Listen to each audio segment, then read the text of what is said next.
Property को एकदम हो क्या गया है, प्रॉपर्टी एकदम इतने लॉस में क्यों जाना स्टार्ट। सप्लाई और डिमांड का जो कॉन्सेप्ट था उसको छेड़ा थोड़ा सा। प्रॉपर्टी आज से 5 से 6 साल पहले क्या थी और मार्केट की एक कैपेसिटी थी उस चीज़ की। अगर हर बंदे के लिए 50-60 हज़ार रुपये 80 हज़ार रुपये देना कोई मुश्किल नहीं था। इसी चीज़ को कैश करा के 40-42 हज़ार प्लॉट मार्केट में फेंका और न्यू मार्केटिंग कंपनीज आई, उन्होंने अपना स्टाफ हायर किया। एंड अगर आज वो 2-3 लाख रुपए प्रॉफिट पे है तो इसका मतलब ये है कि इसकी कैपेसिटी 15 लाख रुपए प्रॉफिट है। ओवरसीज पाकिस्तानी लेकर जाता है तो वो $6,000 to $7,000 बनते हैं टोटल।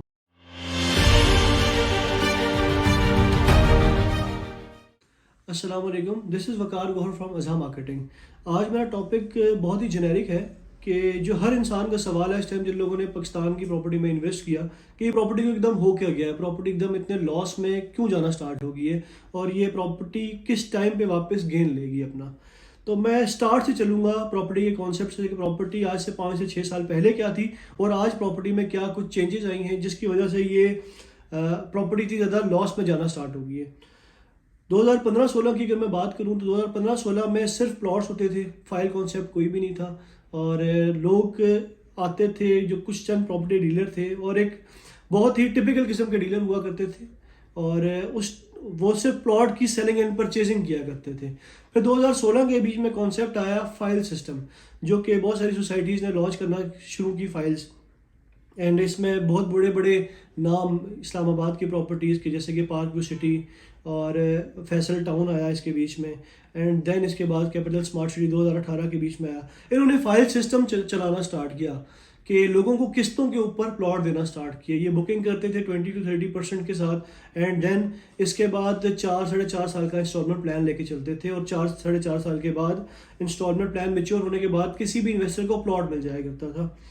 एंड इसी चीज़ को देखते हुए कुछ लोग मार्केट में आए और उन्होंने ये चीज़ चेक की कि एक फ़ाइल है, फ़ाइल के ऊपर कॉस्ट क्या आती है। फ़ाइल के ऊपर ऑन एवरेज 200 to 500 रुपीज़ की कॉस्ट आती है एक फ़ाइल को प्रिंट करने के बीच में। उन्होंने एक सप्लाई और डिमांड का जो कॉन्सेप्ट था उसको छेड़ा थोड़ा सा और ओवर सप्लाई मार्केट में फेंकना स्टार्ट कर दी और मार्केट की एक कैपेसिटी थी उस चीज़ की। वो सिस्टम चलना स्टार्ट हुआ, फाइल्स निकलना स्टार्ट हुई मार्केट में, लोगों ने ट्रेडिंग करना स्टार्ट की, मार्केट में आर्टिफिशियल ट्रेडर घुसा और इस चीज़ की ट्रेडिंग होना स्टार्ट हुई। ट्रेडिंग होते होते होते एक टाइम ये आया कि सब लोग स्टक होना स्टार्ट हो गए। इसी के दरमियान जब प्लॉट्स जो थे वो फाइल्स में कन्वर्ट हो रहे थे और एक बड़ा इन्वेस्टर जो कि मार्केट का इन्वेस्टर होता है, जिस तरह से हम कहें ओवरसीज़ पाकिस्तानी भी जिनमें इन्वॉल्व हैं और कुछ लोग जो डिफरेंट इंडस्ट्रीज़ में थे वहाँ से उन्होंने पैसा निकाला और इस इंडस्ट्री के बीच में डालना स्टार्ट किया और एक रिजीम आई कि जिस तरह से डॉलर से इस चीज़ को बहुत ज़्यादा रिलेट करना स्टार्ट कर दिया। फिर 2018-19 के बीच में एक एमनेस्टी स्कीम आई थी जिसके बीच में प्राइसेस ने बहुत ज़्यादा जंप लिया रियल स्टेट के बीच में और रियल स्टेट को एक इंडस्ट्री कंसिडर कर दिया गया इमरान खान साहब के दौर के बीच में कि प्रॉपर ये एक इंडस्ट्री है। इसी तरह से इसी के दरमियान में 2018-19 के बीच में बहुत सारी जो डीलर्स थे उन्होंने अपने आप को चेंज करना स्टार्ट किया और न्यू मार्केटिंग कंपनीज आई, उन्होंने अपना स्टाफ हायर किया एंड स्टाफ हायर करके कॉलिंग पे काम स्टार्ट किया। कॉलिंग पे काम जिस टाइम पे स्टार्ट हुआ और जो फाइल्स थी जो 50,000 70,000 80,000 की, ये फाइल्स का सिस्टम स्टार्ट हो गया। हर बंदे के लिए 50-60 हज़ार रुपये 80,000 रुपये देना कोई मुश्किल नहीं था और इस तरह से ये एक ट्रेंड चला और फाइल सिस्टम मार्केट में इंट्रोड्यूस हुआ और लोगों ने यहाँ से पैसा कमाना स्टार्ट किया। फिर एक टाइम आया 2022 के बीच में जिस टाइम पे सब इन्वेस्टर स्टक हो गया, कहीं पे प्रॉफिट नहीं होना, मतलब प्रॉफिट होना ख़त्म हो गया हर जगह पे, हर इन्वेस्टमेंट के बीच में। फिर एक सोसाइटी आई जो मार्केट का बचा कुचा पैसा था, उसने यही सप्लाई और डिमांड का जो कॉन्सेप्ट था इसको छेड़ा और एक ओवर सप्लाई मार्केट के बीच में फेंकी। मार्केट में कोई काम नहीं था, इन्वेस्टर जो था वो इस टाइम पे स्टक बैठा हुआ था हर जगह के बीच में। जब इन्वेस्टर ने ये चीज़ देखी कि एक नया प्रोडक्ट आया, हम इसकी तरफ जाते हैं, हर बंदा उसकी तरफ गया। सोसाइटी ने इसी चीज़ को कैश करा के 40-42 हज़ार प्लॉट मार्केट में फेंका अपना और मार्केट जो थी वो टोटल डेड हो गई। फिर ये यहाँ तक काम होना स्टार्ट हो गया कि लोगों को अपने ऑफिस चलाने के लिए एक फाइल बेचना पड़ती थी हर मंथ कि मैं अपने ऑफिस के एक्सपेंस चला लूँ, अपने रनिंग एक्सपेंस चला दूँ। ये टाइम भी आया रियल स्टेट के बीच में और उसके बाद फिर लोगों की एक और उम्मीद जागी कि कमर्शियल्स आ रहे हैं, किसी सोसाइटी के कमर्शियल उठा लेते हैं, वो उठाए लोगों ने। जो पहले इन्वेस्टर स्टॉक था उसने कहीं से पैसा निकाला, थोड़ा थोड़ा लॉस करके, और यहाँ पे इन्वेस्ट किया, एंड देन वो कमर्शियल और ज़्यादा माइनस में चला गया। तो ये सिनेरियो हुआ इस एक सिर्फ और सिर्फ एक सोसाइटी की वजह से।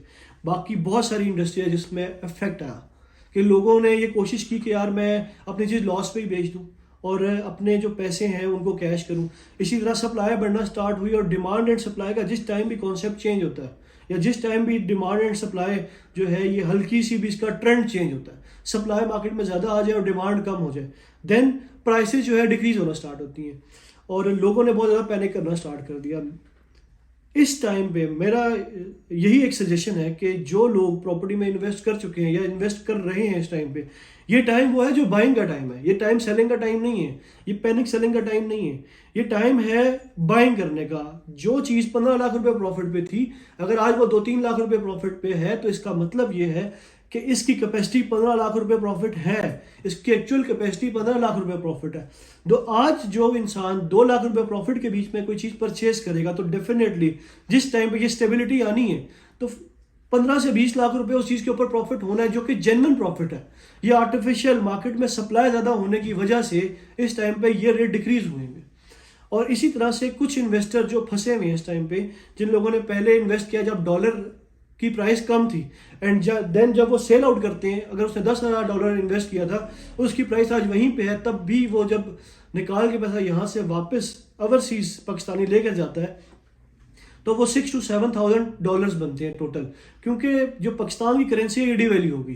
तो ओवरसीज पाकिस्तानी से मेरी यही गुजारिश है कि ये टाइम है इन्वेस्ट करने का, वो इन्वेस्ट करें पाकिस्तान में, सेलिंग ना करें, पैनिक सेलिंग की तरफ ना जाएं। ये बहुत अच्छा टाइम है कि लो प्राइसेस हैं इस टाइम पे। अगर इन्वेस्टर देखे तो इन्वेस्टर के लिए तो ये बहुत अच्छा टाइम है कि ये लो प्राइसेस पे इस टाइम पे उसको चीज़ें मिल रही हैं, ठीक है। तो वो ये आए और यहाँ पे इन्वेस्ट करने का टाइम है, पैनिक सेलिंग का टाइम नहीं है।